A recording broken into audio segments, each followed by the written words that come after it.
this video, we are going to talk about internal audit.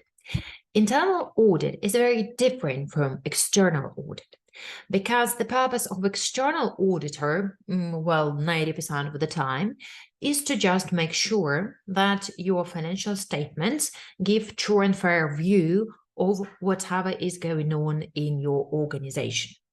Of course, they can audit something else, so they can work on some task that is given to them by, let's say, shareholders.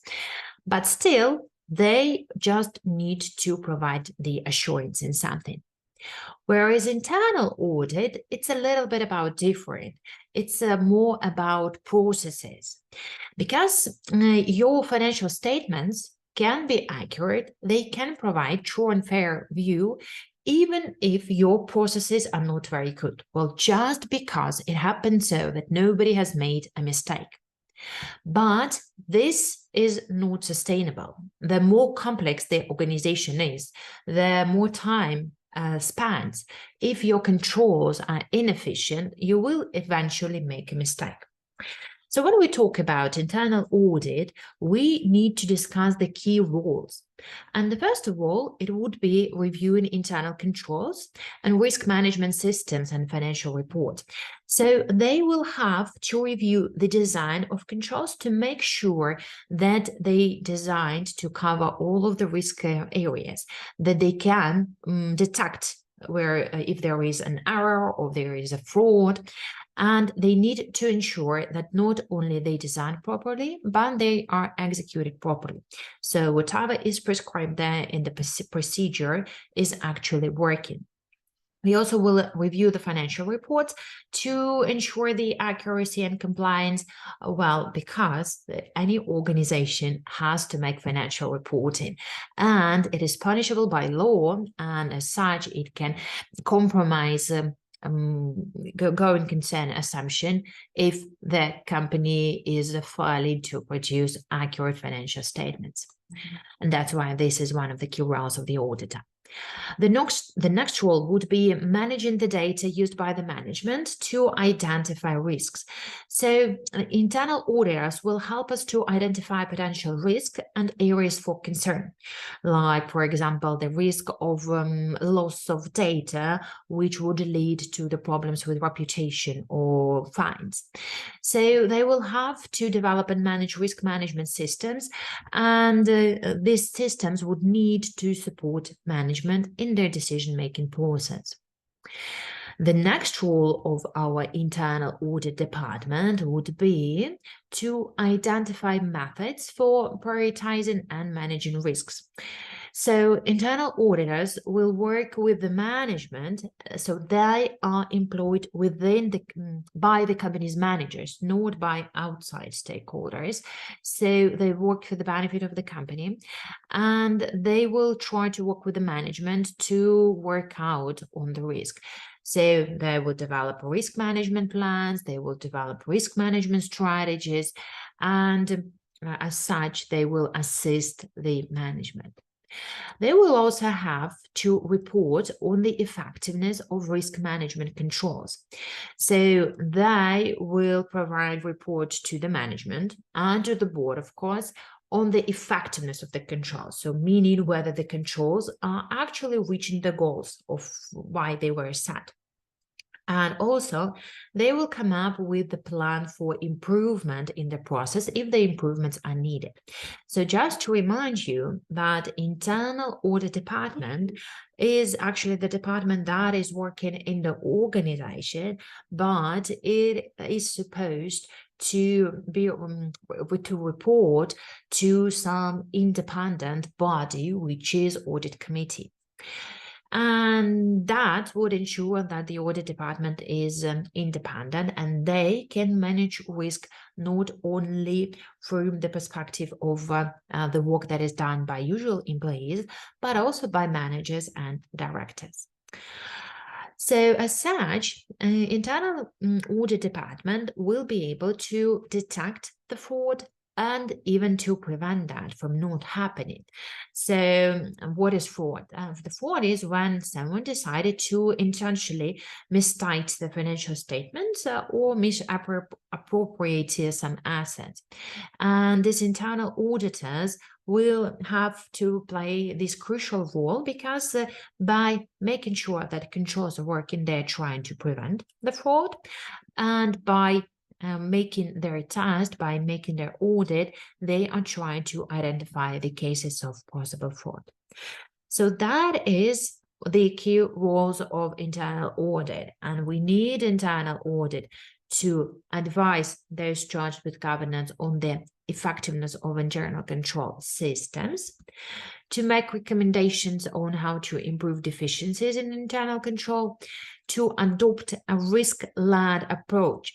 So this is when they will identify and assess organizational risk, and to do the scope of work that is needed by the management. The risk internal audit department is employed by the organization, and there are tasks that the organization gives them. And as such, the management, the board, can ask the internal audit department do something that they did not plan originally to do. So they will do the work that is required right now. And as such, this is a very agile function. However, we need to acknowledge the fact that there is some limitations of internal audit. Well, to begin with, when we talk about internal audit, we need to understand that internal audit can be executed by internal employees, and they can also be this internal audit can also be executed by some external organization. Well, for example, you can employ EY to be your external audit, and you can employ, let's say, KPMG to be your internal audit.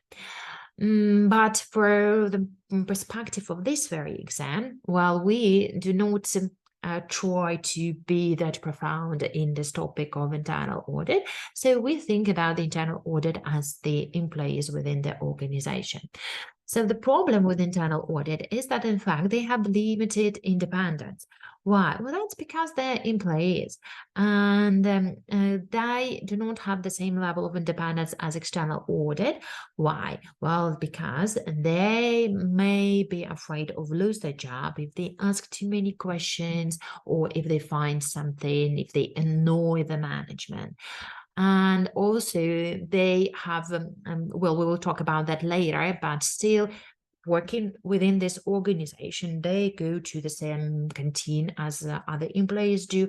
They have the same corporate events, and as such, they are becoming friends with the other employees who they are expected to audit.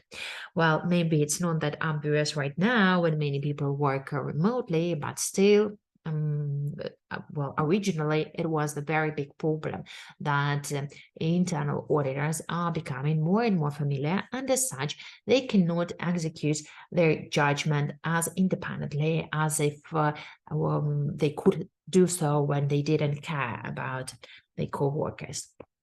Limited scope.